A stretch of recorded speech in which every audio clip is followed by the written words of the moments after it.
You're listening to Paris Live AM, the English language programme on Radio France International. Good morning and a very warm welcome to today's Paris Live. It's Saturday the 14th of January. I'm Olia Horton. The headlines. The US Senate Intelligence Committee says it will conduct a probe into reports of Moscow's interference in the 2016 election and possible ties to US political parties. A year and a half after Volkswagen's Dieselgate erupted, French prosecutors probe Renault over possible cheating in diesel emissions, sending the car maker's shares sliding on the stock exchange. And the African Union declares it will no longer recognise the Gambia's President Yahya Jammeh as head of state from next Thursday when his term ends. This comes as efforts by ECOWAS mediators to broker a deal to end the crisis appear to flounder. Coming up in the next half hour, we'll have some sports news and a look at the French press with Michael Fitzpatrick. Do stay with us. RFI. The US Senate Intelligence Committee has announced it will conduct a probe into Russian spying, saying recent reports of Moscow's interference in the 2016 election and possible ties to US parties raise profound concerns. The probe, supported by both Democrats and Republicans on the panel, will examine whether there were any contacts between Russia and people associated with the US political campaigns. Officials of both Barack Obama's outgoing administration and the incoming government of Donald Trump could be forced to testify. Here is Nancy Pelosi of the Democrat former Speaker of the House of Representatives. The American people are owed the truth, and there is a great deal of evidence to say that this is an issue of high interest to the American people, the strength, the integrity of our own democracy. Trump announced via social media yesterday that his team will also produce a report on hacking within 90 days. It follows the release of an unproven dossier alleging that Russian security officials have compromising material which could be used to blackmail Trump. Trump, who will take office in a week, has admitted Russians were involved in hacking during the election, but rejected suggestions that the interference aided his victory. The US House of Representatives yesterday joined the Senate in passing a critical measure that marks the first major step towards repealing the outgoing President Obama's landmark healthcare reform. The majority vote approves a budget measure which provides Republicans, who control both chambers of Congress, with a framework for dismantling the Affordable Care Act. Democrats have warned that scrapping the law known as Obamacare could result in tens of millions of Americans losing coverage. Charlie Dent, one of the 9 House Republicans who voted against the resolution, also expressed reservations about quickly repealing parts of Obamacare without a credible replacement at the ready. French investigators are set to look into car maker Renault over suspected cheating in emissions tests on high-polluting diesel engines. RFI's Tony Cross has the details. Renault shares fell on the Paris Stock Exchange in reaction to news that 3 magistrates have been assigned to look into suspicions that the car maker cheated on emission tests for diesel engines.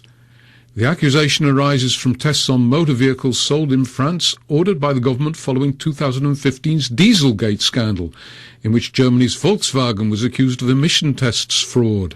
They found several Renault vehicles over the limit for nitrous oxide emissions, allegedly because the company's criteria were less demanding than its competitors.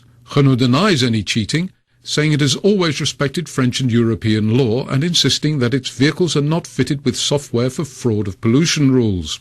US officials this week said that Volkswagen will plead guilty to 3 criminal charges relating to emissions cheating and has agreed to pay a fine. And again, in the US, Fiat Chrysler was charged on Thursday with hiding software in 104,000 diesel trucks sold in the US. It denies the charges. The African Union has declared it will no longer recognise the Gambia's President Yahya Jammeh as head of state as of next Thursday when his term ends. The bloc called on Jammeh to respect the constitution and cede power to the winner of the December 1st poll, Adama Barrow, or face serious consequences. But Jammeh has said he will wait until the Supreme Court sits to hear his legal challenge, but this process could take months. Nigeria's President Muhammadu Buhari and other ECOWAS mediators met with Jammeh yesterday to try and broker a deal, but the latest talks appeared to have failed. Nigerian MPs also voted late Thursday night to grant asylum to Jammeh if he accepts defeat. Correspondent Alfred Jallo is on the border town of Karang, and he explains that there is still hope that mediation will deliver results. I think this mediation, especially the second round of mediation, as you can recall, when ECOWAS led a delegation there, for the first time, no results was achieved. But just about 2 days ago, Jammeh, addressed the nation. He came late, on TV around midnight on Thursday, and he was his address was mainly talking about reconciliation, forgiveness, amnesty. So people are thinking that since Jammeh is now backtracking, he is now changing his tunes. Maybe this time, if the ECOWAS come, maybe they will find a breakthrough with Jammeh. People are very much optimistic that this time, before ECOWAS finish their talks here, they may reach a breakthrough with Jammeh. If these are high expectations from both Gambians and even Senegalese who live along the side of the border here. Meanwhile, many Guineans living in the Gambia are afraid of a possible military intervention by ECOWAS should Jammeh refuse to accept the end of his mandate. It has become increasingly difficult for those who want to leave the Gambia. Correspondent Karim Kamara reports from Conakry. According to reports reaching Conakry on Friday from transport drivers, hundreds of Guineans are searching for ways to leave the Gambia out of fear of a possible military intervention by ECOWAS. Abdurrahman Jallo, a driver who go between Conakry and Banjul, say they are not allowed to take passengers out of the Gambia. This comes as the situation continues to worsen in the Gambia. Families and loved ones back in Guinea have called on the government to help those stranded in the Gambia. The Guinean authorities have yet to comment on the situation.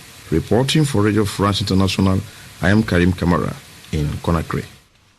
The government of Côte d'Ivoire and rebel troops have reached a final deal over pay and conditions after a tense day of talks in Bouaké. Soldiers there mutinied early this month, demanding bonuses, better pay and housing. Their protest quickly spread to other cities, leading to a reshuffle in top security ranks ordered by President Alassane Ouattara. While an initial deal had been reached almost a week ago, talks on implementing the agreement began only yesterday, and tensions were high, with rebel troops firing into the air at several barracks across the country. A local official said that the troops have now agreed to return to their barracks and managed to obtain a bonus of around €7,500. The African National Congress Women's League has split over the naming of President Jacob Zuma's ex-wife, Nkosazana Dlamini Zuma, as its official candidate to replace him when his constitutional limit is reached at the end of this year. And an ANC chairperson, Baleka Mbete, is furious that Zuma has officially endorsed Dlamini Zuma. Mbete, who's the parliamentary speaker, says Zuma promised her his support for the job that would virtually make her the next national president. Correspondent Jean-Jacques Cornish reports. Elements within the ANC Women's League say the body officially decided to support the principle of a woman president, but opted to leave the matter of naming a candidate for a later date. They say naming the African Union Commission head as candidate took them by surprise and is a slap in the face for a string of other competent women. They're accusing pro-Zuma members of the leadership of pushing Dlamini Zuma against the wishes of the majority. The president says the ANC is ready for a woman leader and believes his ex-wife is best placed to fill the role. ANC chairperson Baleka Mbete says she's angry no one had the decency to tell her before the announcement was made. She says Jacob Zuma has repeatedly assured her that she would succeed him as ANC president. Mbete has been widely quoted as saying she's been approached by a number of groups to stand for the position of ANC president at the end of this year. Jean-Jacques Cornish, RFI, Cape Town. The Italian Coast Guard says around 550 migrants making the perilous crossing to Europe were rescued from the Mediterranean yesterday. 2 bodies were also recovered from a separate rescue. The migrants were picked up from 4 inflatable dinghies by Coast Guard vessels, as well as an Italian naval ship, an NGO boat and a merchant vessel. The Italian Coast Guard said that rescue efforts were ongoing despite difficult weather and sea conditions. In the United States, a girl who was stolen at birth from a Florida hospital 18 years ago has been found in good condition, and the woman who raised her has been charged with kidnapping. Kamiya Mobley was found in Walterboro in South Carolina, a small town where she lived all of her life with the woman she thought was her mother. The saga began on July 10th, 1998, when Gloria Williams, posing as a healthcare worker, approached the young mother of a newborn in a Jacksonville hospital and then disappeared with the baby. Jacksonville Sheriff Mike Williams told reporters that after her biological parents were told of the DNA findings, they were overwhelmed with emotion. Meanwhile, Williams has been charged with kidnapping and interfering with custody. And in brief, a French judge has charged the alleged mastermind with the spectacular Paris robbery of jewellery worth €9 million belonging to the US reality TV star Kim Kardashian.